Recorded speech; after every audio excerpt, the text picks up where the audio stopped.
Sir, you're saying that billionaires should not exist. So are you basically saying that once you get to $999 million that the government should confiscate all the rest? Independent Senator Bernie Sanders sat down with Chris Wallace of CNN to talk capitalism.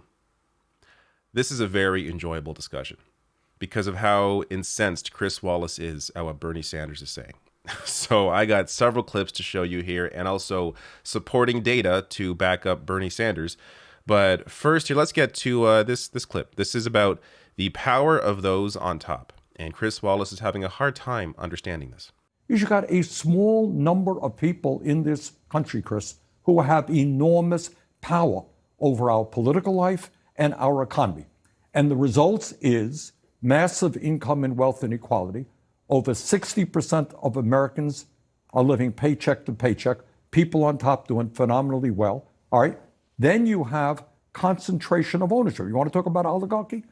You got three Wall Street firms, Blackstone, State Street, and Vanguard, that control assets of $20 trillion.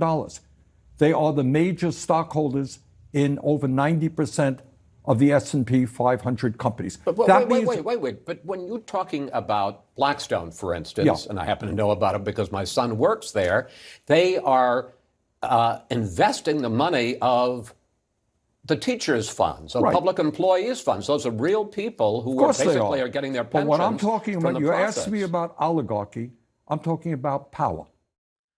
All right, so I got a couple more clips, or a few more clips to get to here, but a few things to say on this. Chris Wallace's son works at Blackstone. Do you think that maybe clouds his judgment, and maybe he should acknowledge that when he is trying to push back against what Bernie is saying here?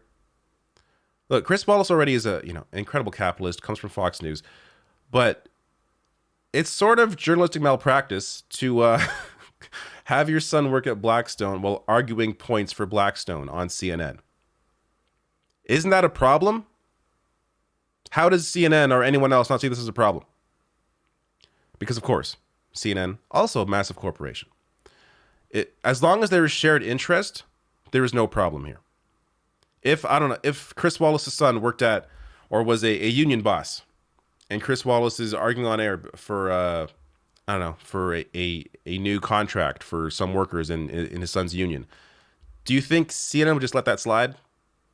No, of course not. They would come in and be like, hey, you can't be arguing on behalf of your son on air on CNN. But you can if it's Blackstone.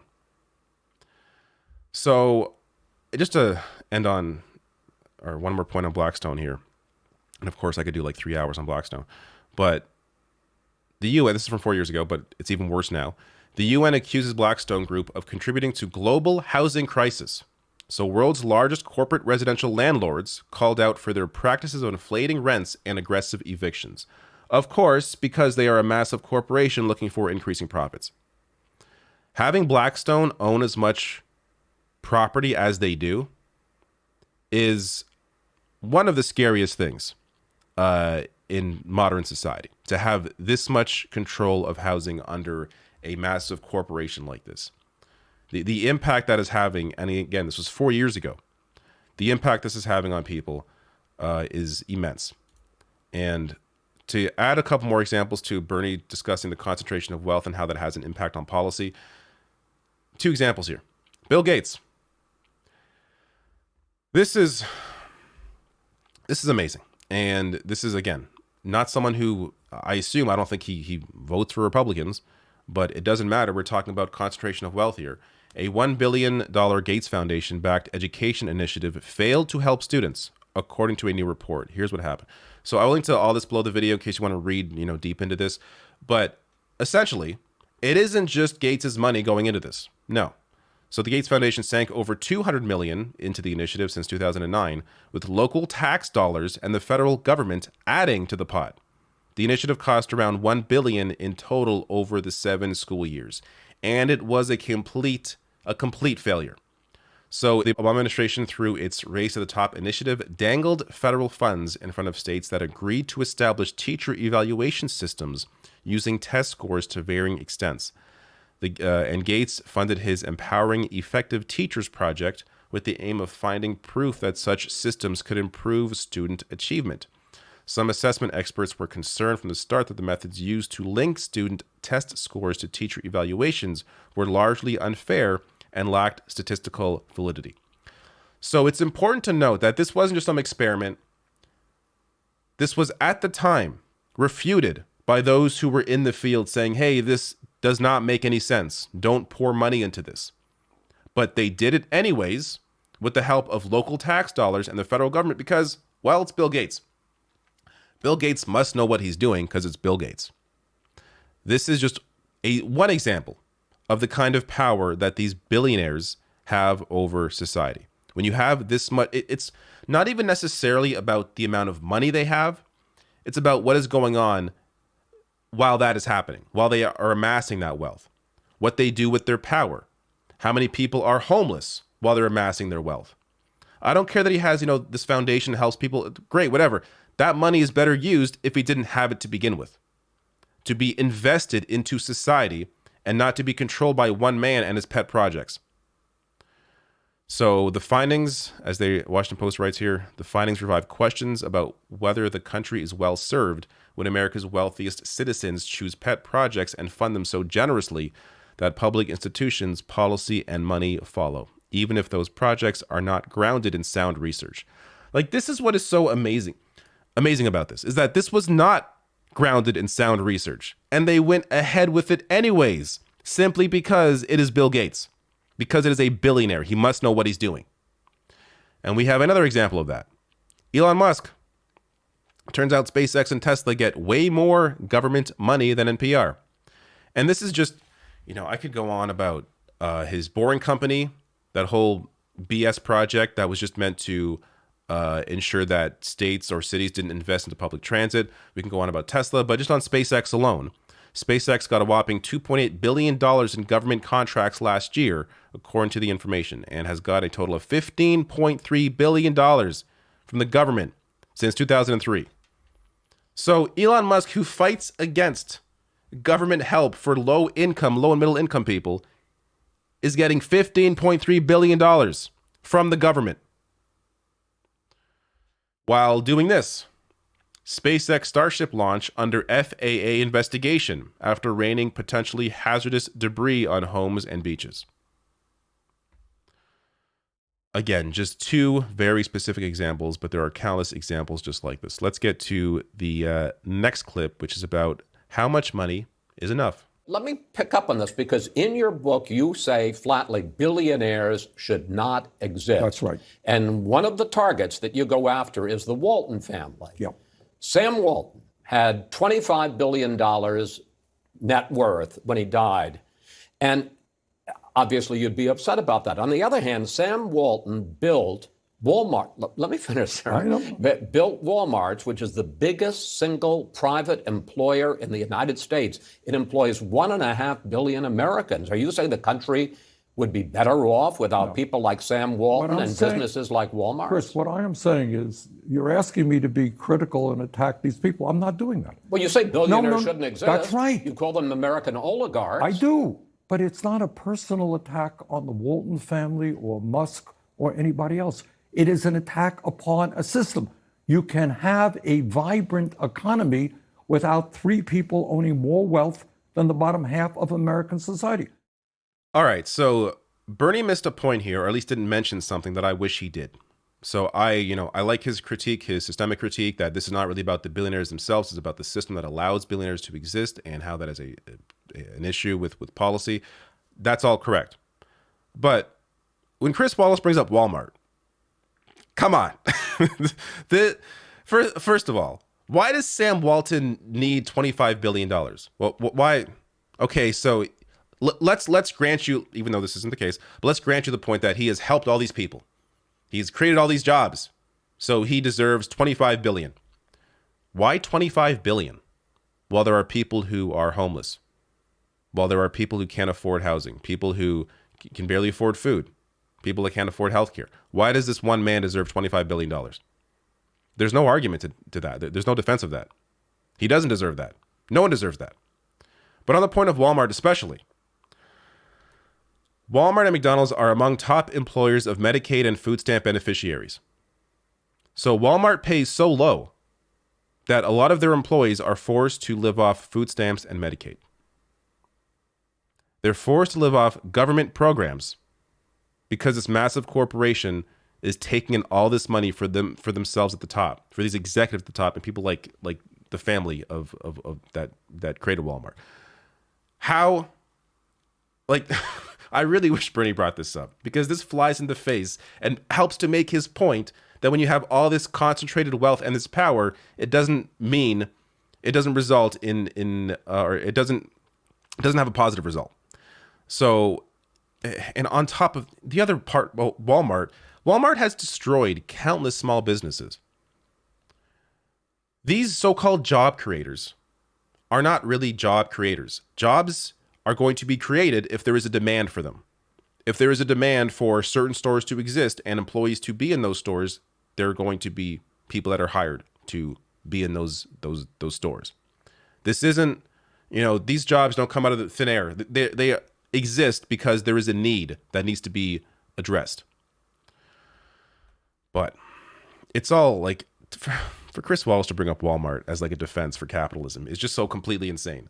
And I'm surprised Bernie didn't go deeper in that. But next one is on next clip here on the tax rate. In your book, you ask the question, how much is enough?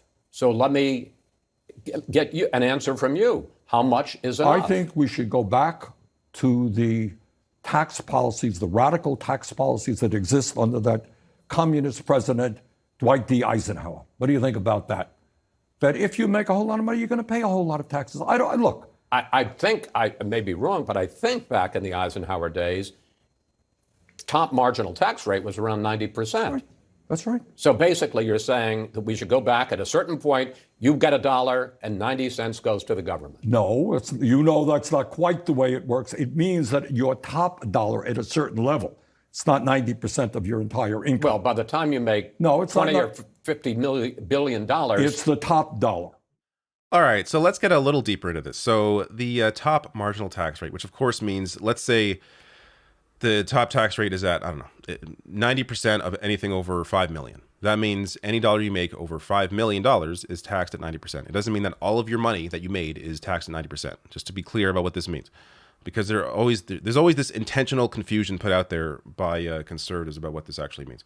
But the public is very clear on this. So most Democrats and Republicans who see too much inequality say government should raise taxes on the wealthy. Among those who say there is too much economic inequality, percentage saying that in order to address economic inequality in this country, the government should not raise taxes on the wealthiest of Americans. That's only 14% of all adults, 32% of Republicans, and 7% of Democrats. Meanwhile, raise taxes on the wealthiest Americans for all adults at 84% support, 65% support for Republicans.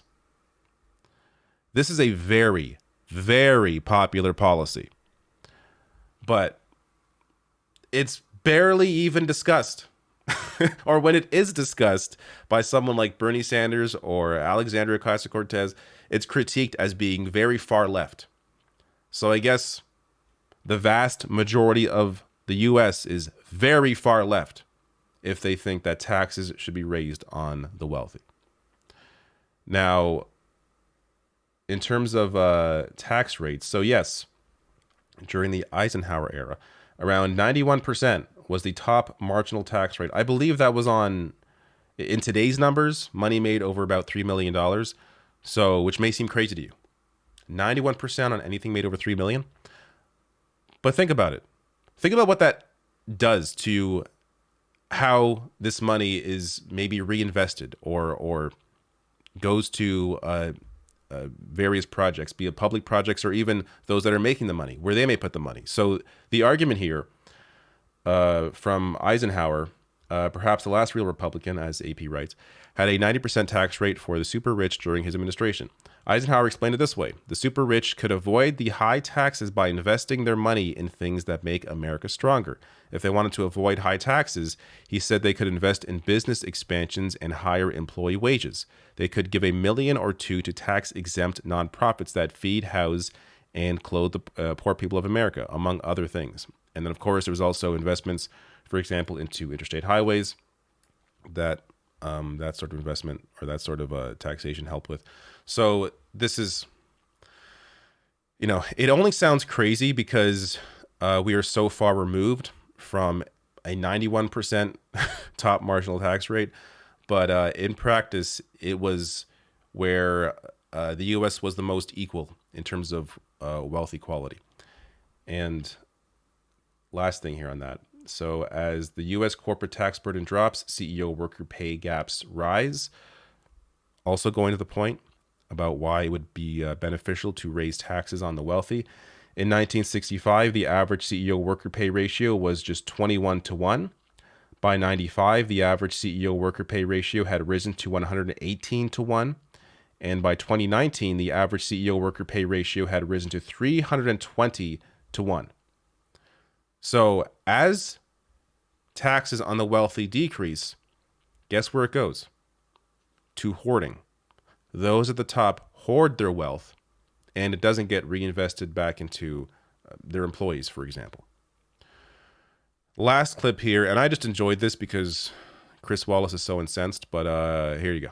But you're saying that billionaire should not exist. So are you basically saying that once you get to $999 million, that the government should confiscate all the rest? I'm saying that we should go back to a very progressive tax policy like what we had under Dwight D. Eisenhower. Which would mean that after over $1 billion, basically it all goes to the government. You may disagree with me, but I'm just asking. Fine. Yeah, I think people can make it on $999 million. I think that they can survive just fine. And that's a great point. Just Bernie's last point there. If anyone tries to argue against billionaires shouldn't exist, why? Just say, well, I think they'd be fine with $999 million.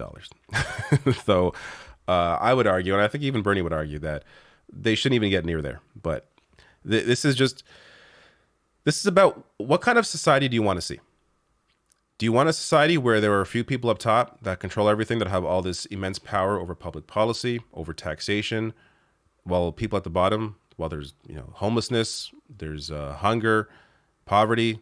Is that the society you want? Or do you want a society that is a little more equal, where people have homes, regardless of their situation, where people are able to eat and live and maybe have a little more time for their interests, as opposed to always feeding into someone else's interest for 8 hours of their day? It's about thinking of how society can be restructured, not in a way that is even all that dramatic for most people, just maybe a little dramatic for someone like Bill Gates or Elon Musk.